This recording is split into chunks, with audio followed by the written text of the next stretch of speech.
Hey guys, magandang gabi. Welcome back po dito sa Gandara SRU channel. Andito na naman nga po ako at nagbabalik. Nag-iisa ninyong nagmamaganda plus sa ninyong collegiate records upang maghatid ng latest update and fresh happenings about po sa TVJ.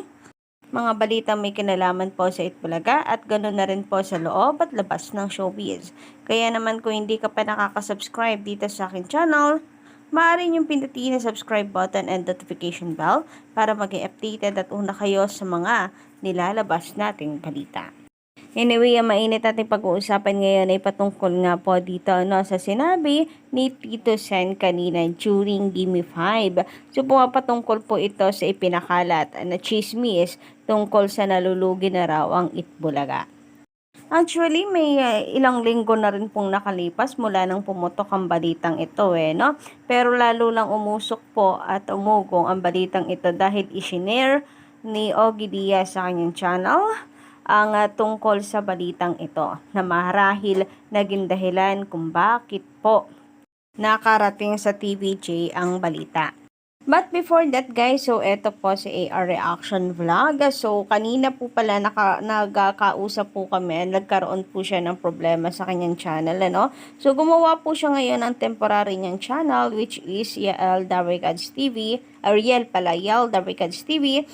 Kaya pa-subscribe na lamang po ng kanyang channel. Bagong channel, supportahan po natin yan mga kadabikan. So, nangyari din po sa amin ito ni Kambal, Leaders TV. Kaya ngayon, meron na naman pong isa po nating ka-legit Davicads na mo problema. Kaya guys, support po natin yan. Anyway, ito na nga mga kadabicads. Kanina, nagsalita na po itong si Tito Sen patungkol po sa kumakalat na balita na nalulugi na po ang Itbulaga. So pinasinungalingan po ni Tito Sen ang kumakalat na chismis dito. Katunayan yan mga kadabikan, sa nagpakalat po talaga ng chismis nito ay isang kapamilya fan account. Yes guys. And then ibinahagi lang din ito ni Ogie Diaz para may update po niya sa kanyang social media na kung saan hindi rin po niya kinonfirm kung totoo ba ang chismis na yon na kanyang binasa. Base po sa nabasa po niyang article. And ayon, hindi rin po siya sigurado kung totoo ang chismis, pero nagbigay po siya ng kanyang opinion at nagbigay po siya ng tawag dito, say patungkol po sa dapat gawin ng TVJ sa Itbulaga.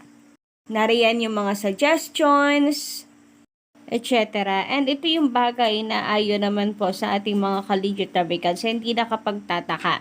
Dahil di umano ito nga si Ogie Diaz ay talagang lagi pong pinupunteriya ang Itbulaga. Parang nahalata nila na kung sa bagay, karamihan sa showbiz friend nito, taga ABS-CBN. So, nandoon ang kanyang kampi. Pero ang importante ngayon, nilinaw po ni Tito Sen na sinungaling po ang nagpapakalat ng balitang nalulugi ang Itbulaga. At nagbaba po sila ng ad rates na hindi na po nakakapagbayad sa kanilang mga empleyado. Katunayan yan, sabi po ni Tito Sen, para maging malinaw kung sino nagsasabi ng totoo, magpapakita daw po sila sa media ng kopya na kanilang ipinasa po sa BIR ng income tax ng Itbulaga. So dito pa lang, alam mo, collegiate Davicads, na hindi po nalulugi ang Itbulaga. Ganun po ka-confident ang TVJ na ibahagi ang katotohanan para maging malinaw sa lahat na hindi po nalulugi ang Itbulaga. And ngayon po mga kadabicads, siniintay ng mga netizens kung gaano nga ba kalaki ang kinikita ngayon ng Davicads. Ay hindi nagsisinungaling at sila yung mga sinungaling. Bukas, bibigyan natin ng media ng kopya ng ating file sa BIR ng income tax. So dito, sasambulat po sa atin kung gaano kalaki ang kinikita po ng TVJ and maaring isang malaking sampal ito para sa mga nagpapakalat ng fake news. Ngayon, alam na po natin, collegiate Davicads, na hindi totoo ang mga nakikita natin sa social media. Kaya wag po tayo basta-basta maniniwala. Sabi nga po ni Tito Sen, yung mga hindi po dawikat, sinungaling yan, kaya wag po tayong maniniwala sa mga yon. Ang goal lang po talaga nila, siraan at maging mali sa paningin ng mga netizens. Ang Itbulaga, ang TVJ, at lumabas na ang Tape Inc. ang nagsasabi ng katotohanan. Ngayon pa nga lang may nababasa na po tayo, Kaligya Tabicals, na all this time, ang totoo daw pala ang sinasabi ng Tape Inc. O diba, kita nyo na kung gaano po kagaling magmanipula ng mga sinungaling na tao na yan. Samantala, magbasa naman tayo ng komento mula po sa ating masusugid na taga-subaybay mula po kay Hila Cuebra. Magandang gabi. Haha, nakakatawa na lang yung nagsabi ng cross-dressing na to. Anong masama sa cross-dressing? Hanggat walang nalalabag sa pinapalabas nila, walang masama. Minsan ang tao ay para may masabi lang, para sumikat lang at kumita sa content nila. May masabi lang at makapanira lang, okay na. Hindi nila alam na hindi naman TANGA yung manonood. At hindi nila alam, nag-bounce din sa kanila yung sinasabi, yung paninira nila. Nakakatuwa ka naman kung sino ka man pumunta sa cross-dressing at isa pa, sa totoo lang, wala naman nang dapat patunayan ng Itbulaga. Kahit na sinong makatapat nila, 45 years na silang kasama ng sambayang Pilipino sa araw-araw ng pananghalian at hindi na magbabago yon. Kaya pansinin nyo, kahit magkanda kuda kayo, walang pakialam ang TVJ. Kasi alam nila na wala silang dapat patunayan kahit anong or kahit sino ang makatapat ng Itbulaga o TVJ.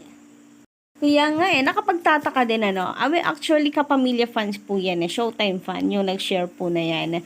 Ngayon, kapag binalik naman sa kanila, sasabihin, ang dami nating ngaw-ngaw, tayo yung nagmumukhang masama. Ang galing, mga gaslighter talaga ang peg. So, eto si Ice Guerra, binabatikos nila na kung saan ay bakit pinagbihis babae ng TVJ.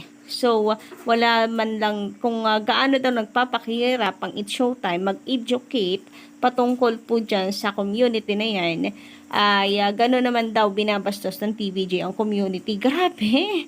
Grabe yung utak nito, no? Para lamang po may mabatikos sa Itbulaga.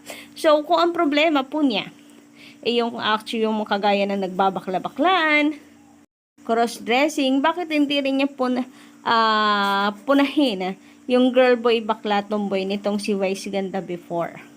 'Di ba? Hindi lang naman po TVJ ang gumagawa niyan. Yung Showtime ginagawa din po 'yan. Nagbabakla-baklaan din itong si Ogie Diaz si Vong Navarro. Ang lakas po nila manilip, pero kapag sila po ay pinatulan, pa-victim. Anyway, sabi naman dito ni Madchamot Tilio, magandarang AMJ Hamot Tilio, hype lang yung Showtime. Naging mayabang na. Wala namang purpose yan, GMA at Showtime, kundi pabagsakin ng Itbulaga. Pero ang pinaka-purpose ng Showtime at GMA, ang kumita ng pera.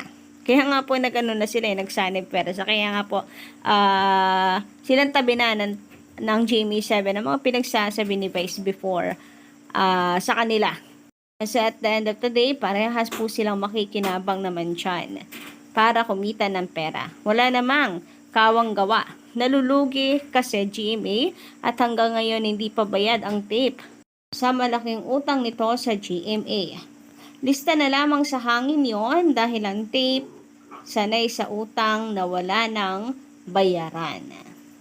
Well, meron din naman pong palabas ang Showtime or segment, guys, na to be fair, na meron pong prices. Pero usually talagang dakdakan lang po ang showtime. Nauubos nga po ang oras, nakakadakdak lang po kwentuhan po ni Vice Ganda. Pero ngayon, ang mga TVJ, actually, ang Itbulaga ganun din naman before, di ba? For entertainment lang din. Pero, mula po nung nag-turn ito into public service, ito yung isa sa pinaka gusto ni Bossing actually na nangyari sa Itbulaga.